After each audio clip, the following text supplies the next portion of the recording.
Connecticut. Remember that there's only a 60% penetration of cable. We've chosen the format, but you're not obliged to, of a weekly half-hour show, which we tape and send out. The cost really has been minimal. I should say, I think, a little bit about that. If you've got a VHS camera and a VHS tape deck, you could get away with it with those alone. It is very nice indeed if you have one or two features. For instance, the ability to make two scenes or sequences abut cleanly. I think it's called a flying erase head or something like that, so that you don't get a glitch between, or on the screen between one scene and the next. And several VHS cameras today, most VHS cameras have that on them, so it's not expensive. If you have to buy it new, if you don't have any such equipment, you can get the pair of them for $1,000. That's the target. So somehow you're going to raise $1,000.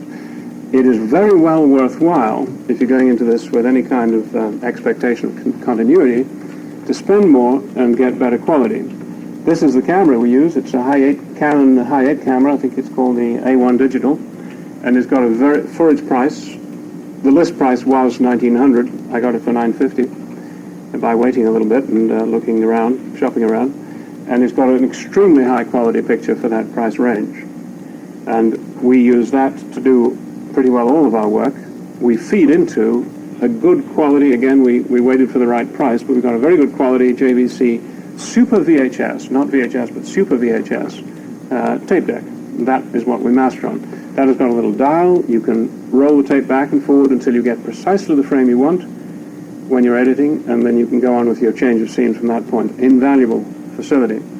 And it adds enormously to the ease and the, professionalism of the whole thing, given that you're amateurs in the first place. You don't need 3/4 tape? No, absolutely not. Some stations, some systems, I should say, require you to deliver 3/4-inch tape for broadcasting. So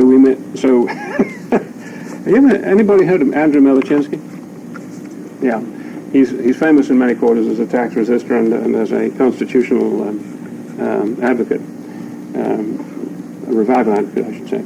Well, he's been into 3/4-inch taping for a while, and he found out that there is a continuing auction in Connecticut, somewhere south of Hartford, where government surplus equipment of a whole variety of kind is put on the block, and you go in and you look around, you make a bid for it, and you can walk out with it. Anyway, he got 3 used 3/4-inch tape decks for $5 each. Now, you understand that he didn't have the opportunity to try them out first, and in fact, none of them worked perfectly, but with a little bit of, I bought them from him for $6.50 each. I felt he should make a profit. And none of them worked perfectly the first time out, but my partner, and I haven't said enough about my partner in this, Peter Verderosa, and if you watch any of the show I've prepared for you, you'll see a little bit of him. Peter Verderosa is more technically knowledgeable than I am, and he's, he oiled it in the right place, and he took the top off and he said, aha, that's what's not working properly, and it worked properly when he finished it. It wasn't very difficult. I couldn't have done that. So we got a 3/4-inch deck or two, we actually just use one now, to copy up. So we go from our Super VHS master, and we go up into 3/4, and we send that to Cablevision in Norwalk, and they take it. Now, the quality of that is no worse than when I copy to regular half-inch tape, which all the other stations take.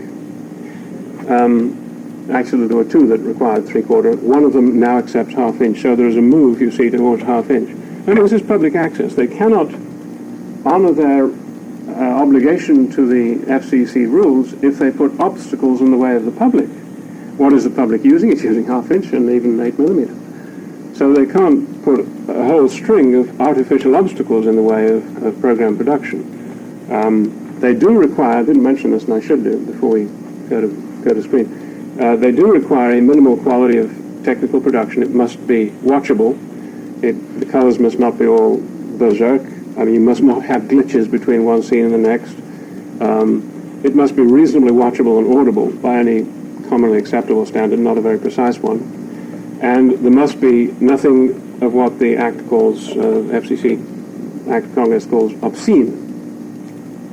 This is not defined. There was also one other requirement which we did have to negotiate a little bit at the beginning, and that was you must not solicit money, you must not give information about lotteries. Funny thing, but that's one of the rules. And so I said, hey, look, what about the Social Security business? I want to talk about Social Security. And you're not going to stop me doing that, are you? No, he said, you can do that, and he put it in writing. So we've got that. Pardon me? Not solicit money and not talk about lotteries? There must be nothing obscene. That's FCC, or is that... It's an FCC rule, and they all abide by it. Now, there is another kind of half restriction concerning candidates for public office at the time that they are candidates, I mean, which only occurs not more than once a year for a few weeks. And it is not clear in the rules, it's ambiguous. So clear it with your local friendly PA coordinator.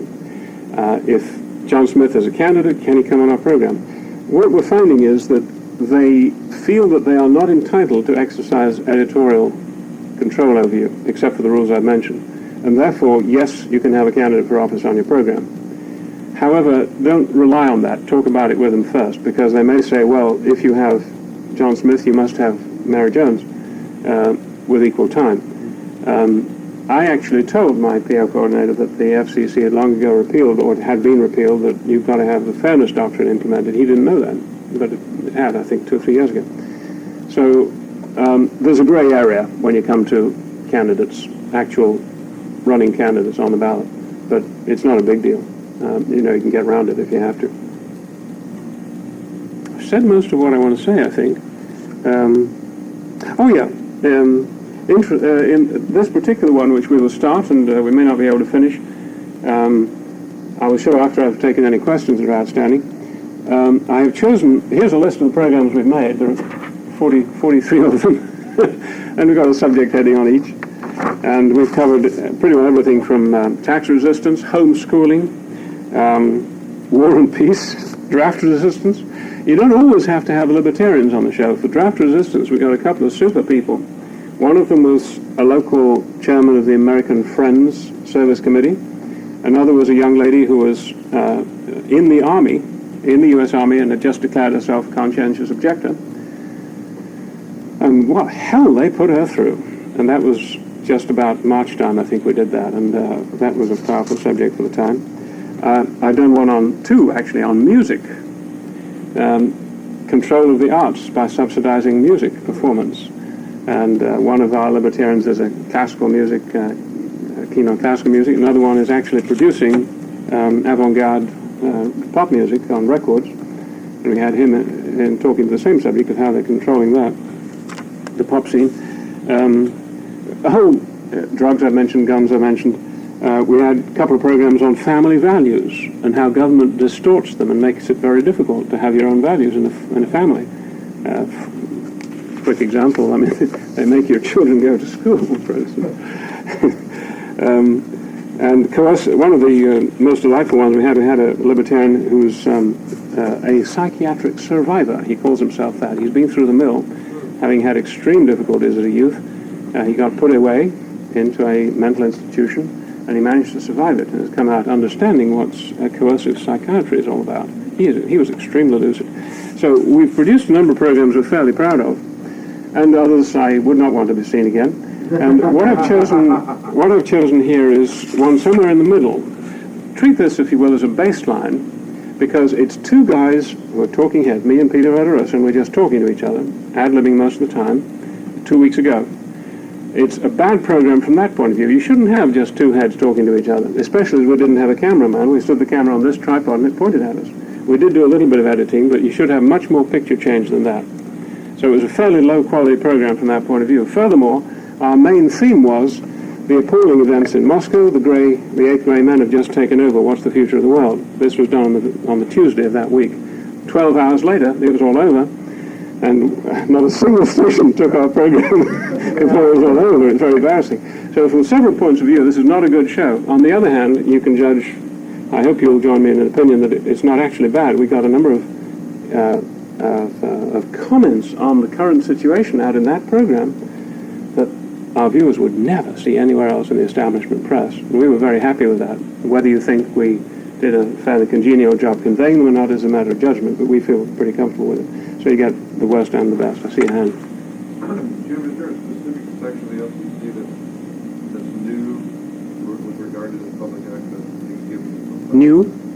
Section number? Oh, yeah. I have not brought the broadcasting yearbook because it's rather heavy for luggage. I've got a feeling it might be. Yes, it is. Cable Communications Policy Act of 1984, 98th Congress of the U.S. of A. Read all about it. It's about 4 pages, 5, 6, 7 pages of small print. Yes. Name of the people who did Yes, it's I think I have. Cable Yellow Pages, published annually by Media Image Corporation, 6060 South Willow Drive, number 312. 6060 South Willow Drive, section 3, apartment 312, Englewood, Colorado, 80111. And you can call them up on 303-770-7300. 303-770-7300. Yes, that's correct. And if I recall correctly, this is $9.50. It's useful. I mean, it'll tell you who's in what stations are in your state. Don't take it as gospel. I found that in Connecticut some of it was out of date. These systems buy each other up. They wheel and deal, and every month there's a change, or every quarter there's a change. That's therefore about a year out of date, but it gives you a good start. Have you done anything? Have you heard from any other chapters or state organizations in terms of possibly taking a program that you have on a particular state and using it on their? Not specifically, but I haven't solicited such inquiries. If you have such a case, by all means, put it to me. We've portrayed ourselves on each show as a Connecticut group, and so it might not be too applicable, except in a few cases. I would not solicit that because of the preference for locally produced programs that every public access coordinator has got. So the further away you are, the more difficult it is to get it on. Though it's an idea, I would not want to be responsible for producing it because I think there are many people in the movement who can do a far more professional job than I could. I mean, Jim Turner's in the business of audio video. And Ron Paul has made some programs, very high standard, very good quality. But so far there hasn't been any site that he wants to distribute tapes. Well, there would have to be about 2,000 or 3,000 tapes distributed every week. That's a bit formidable for them, but hell, why not? I'm after that audience of 150 million. Why shouldn't we do that? It is better, honestly, if you do your own in your own state. You can tackle local issues. You won't do it we don't do it as professionally as a Ron Paul. What's it called? That Libertv, is it? Libertv. He does it very professionally. What is it? At issue. Yeah. We couldn't. I doubt if anybody of us locally can do it that professionally. But there's a trade-off, you see, and I would encourage, in fact, individuals in individual states to do what we're doing, because you don't need to wait for anybody else. You just go ahead and do it. And I don't know what's going to come next year. Maybe we start linking in with a kind of network here and get broadcasts circulated around the country. That would be great. Jim, I think the worst, definitely give us something in the Southwest of what's going on with the Libertarian thought in New England. Yeah, you could look at it that way. And if you blend it in, I mean, if you've got a series and you blend in, let's have a look at how they're suffering in the Northeast. Sure. Excellent idea. But I'm saying that the basis really ought to be local if you can. A particular issue and how it applies, like environment. General. One we have to do. We haven't done yet on the environment. Frankly, by driving across, I've taken my vacation time to come here. So I drive across here, immense difference in places. Yeah. And the way people perceive problems. Yeah. And what's really had issue. Yeah. But that possibility is there. But the beauty of this is that it's, well, I'm kind of, I guess we're all rebels, and I'm not too sure that I want one entity in the Libertarian movement making a super-duper master program and we all distribute it for him. There's too much of that. You know, this is an opportunity where we can get 150 million people available to us without reference to anybody on the NatCom. Anybody from NatCom here? There was another question. One of the things we did at the Missouri State Convention a few years ago, we had a lot of real good speakers. Yep. We taped them, and the problem is we don't have any equipment to edit them. You're going to have it. Tapes and just think about trying to figure out some way to... They can teach you how to use the equipment. You could do that, actually. Yeah, You could go to your cable station and say, look, we've got a tape we want to make into a program. Can you help us? And the answer will be yes, because they have to. We've done that on an hour format using Ron Paul as the first half hour. Yep. And then taking it. Okay, good. I heard of a recent one around here, like Western Public is talking to somebody. Well, they'll give you, introduction, teach you people that's $150 and then you're on your way. You can do whatever you want to do. All right.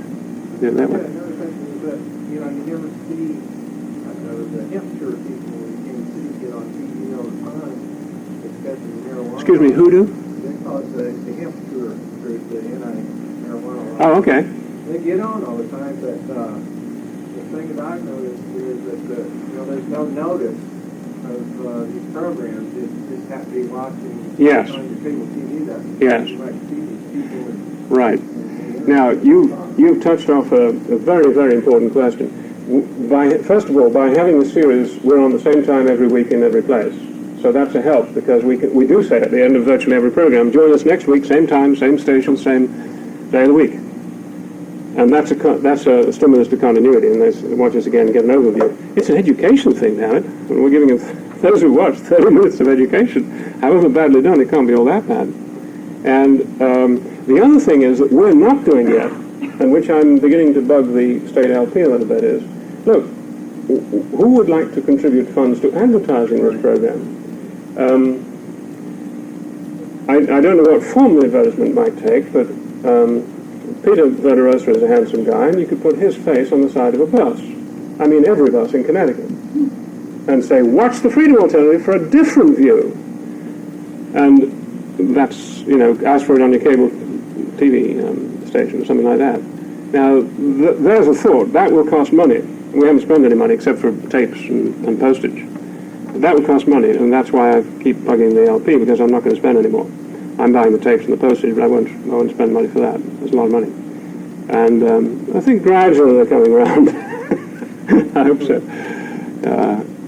But that's a thought. Yes, sir. Is your LP at least, announcing the existence of them in the newsletter every time? Every time the newsletter's come out in the last year, it's mentioned it. The trouble is it hasn't actually come out in the last year.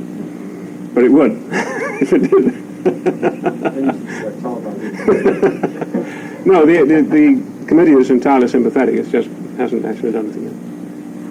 What kind of reaction have you had from the general public? Not enough. Not enough. We have done a couple of live shows from Comcast Studio, and we have had some calls during the course of that. We did one on tax resistance, and we got a nice question on, you guys can't be serious. How on earth would society work without taxes? I just wish that George had been there, but he wasn't. So we had to stagger by. And we had some other calls, like from a young man at Westcon University, when we did a live show on the war on January 16th. I'm getting a bit worried about being drafted, he said. What do you guys think about that?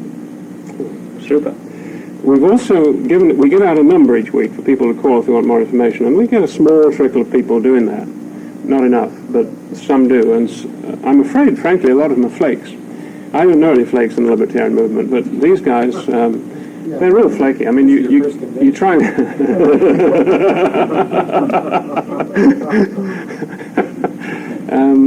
you try and call them back, and the phone's been disconnected. I mean, hell. It's not very encouraging, but yes, we get some calls back, and I think that's an area we've got to do a lot more work on. That we've been a bit busy. You talked about your own equipment. Do you use their studios, or can you use Well, it's so convenient to use your own. I would rather do it this way, because it is a time-consuming thing to produce Otherwise you'd have to use your studios, right? Yeah. You see, we produce a 30-minute program every week, and we're taking at least a full day to do that every week.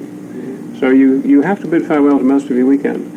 And that's with our own kit, where everything is to hand. If we have to book a time in the studio, forget it. Either, because you know, maybe the people can't, for whatever reason, they can spare some time, and you go out there rather than then somebody in Yeah. or something. Yeah. Put up a little program. Sure. I mean, next week's show, I'll tell you, is going to feature Yuri Maltsov. Great. Professor Maltsov, fresh from Moscow, advisor to Yeltsin, brought to you courtesy of the Freedom Alternative. It's not a bad line, is it? Great idea. We got Destra on our hotline, and we used that to get on all three TV networks. We went down to Liberty Memorial in Kansas City, and we had the city background, and we had all three TV networks there talking about Destra. They won't print anything about, you know, we're going to have a convention, but if you do something Okay. dramatic, say 11, you know. So you're talking of going to the regular networks, but they require a big news item, don't they? This was like an announcement beforehand about Yeah. the convention. You were having trouble getting them to talk about that. So one of you called up another and threatened to kill him, is that it? Good idea, I hadn't thought of that one. Well, that is all good stuff, and by all means do it. What we said at the very beginning, I didn't think you were in, was to bypass the network with PATV, because you can do it almost on your own terms. Our time is actually pretty well gone. There's another workshop at 4:30, and I haven't shown you anything. 4:30, yeah, 4:30. I'm happy to switch this on, and when we get kicked out, we get kicked out. It might be just instructive to watch the first few minutes. We always start the program with the same sequence, which lasts 50 seconds. It took us 5 hours to compile it.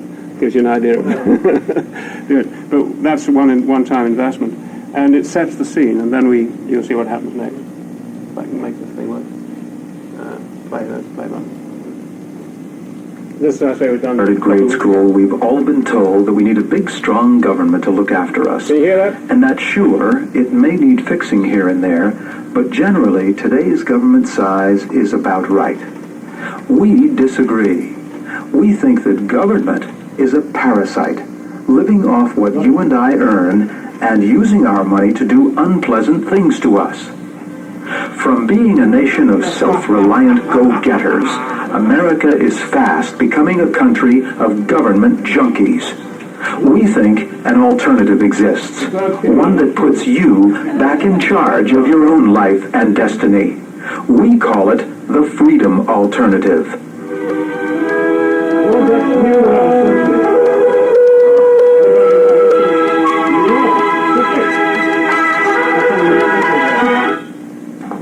Good evening. Welcome to another edition of the Freedom Alternative, the only program on television that will not parrot what government wants the media to tell you.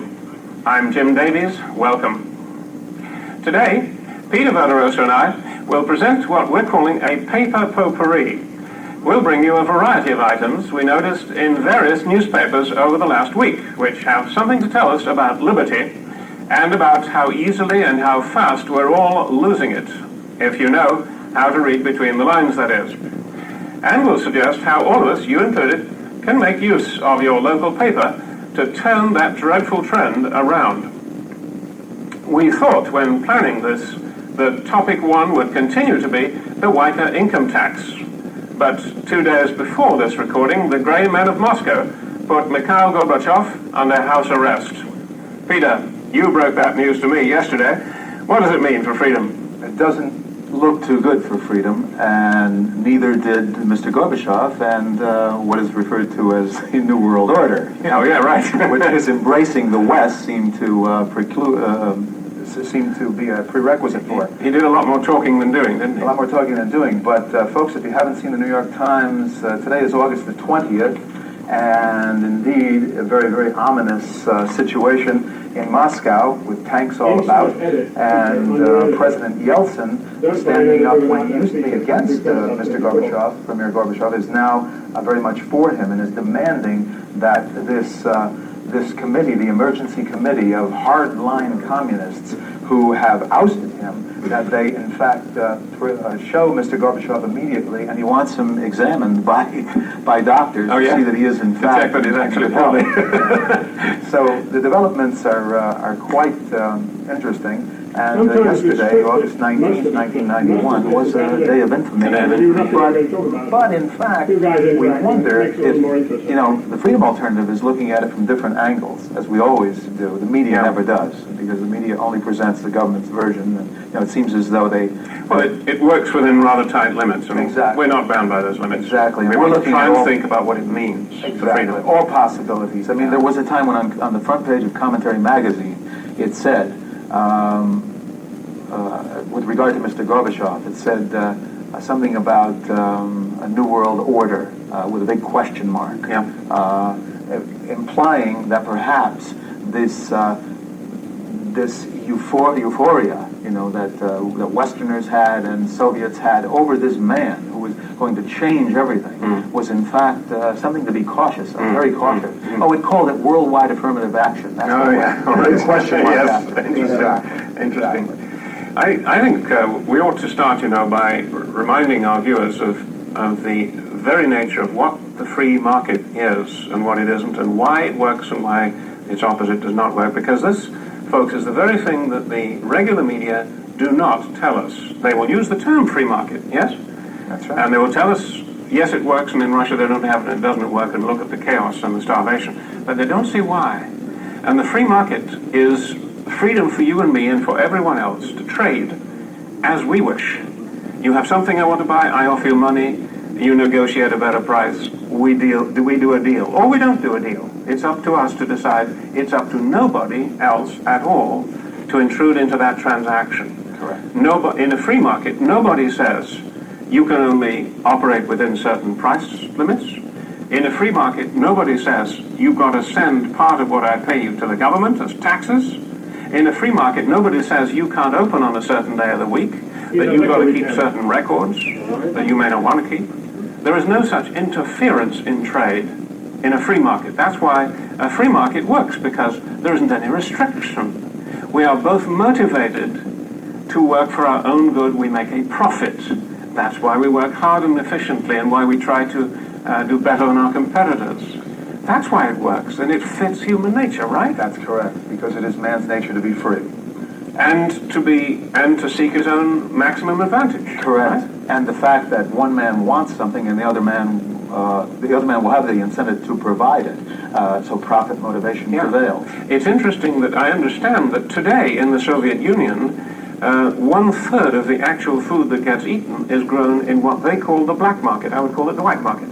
That is the market where peasants are allowed to grow and then sell to other than the state agency that buys food. Interesting to note that the emergency committee, this group of elitist communist hardliners, while they were in conference most of the day yesterday during this crisis, they ordered their lunch from Pizza Hut. Isn't that fascinating? Pizza Hut and McDonald's and perhaps one or two other fast food chains in the recent past, since Gorbachev took power as premier, have been allowed to operate in the Soviet Union. It makes me very angry, Peter, that Pizza Hut apparently got a place in Moscow before they got a place in Ridgefield, Connecticut. Last year, 1990, in the summer, there was a major controversy in the town of Ridgefield about whether Pizza Hut were to be allowed to put down a restaurant in the town of Ridgefield. The fascists on the zoning board didn't like that one little bit. They didn't like the idea of having red roofs and standard signs around the town. Which means the town there has another kind of Politburo. Absolutely. It's the Politburo in Town Hall. And they're all the same kind of animal, these government people. They don't like freedom. But look at the hypocrisy. It is said that one or two of the members of this emergency committee, these hardliners, actually admired such people as Generalissimo Franco, who passed on from Spain. The dictator there. The dictator. Fascist dictator. Fascist. And let's see, President Pinochet of Chile. Chile. And he represented someone who, in spite of the restriction of personal freedom, studied Milton Friedman's views to bring the country up out of the mire. Now I don't have anything good to say about Franco, but Pinochet, although he was a monster when it came to personal freedoms and free speech, and he has an appalling record in those areas in Chile, nonetheless, during his reign, introduced some free market reforms. He got a grip on the money supply. And today, reduced inflation from thousands of percent a year down to less than 50, and he did this in a matter of 18 months or less. we're trading with them today to a great extent. I mean, South America is not exactly a hotbed of free market economies, but of that set of countries, Chile is really one of the most prosperous, and the people there, I think, are doing better than elsewhere.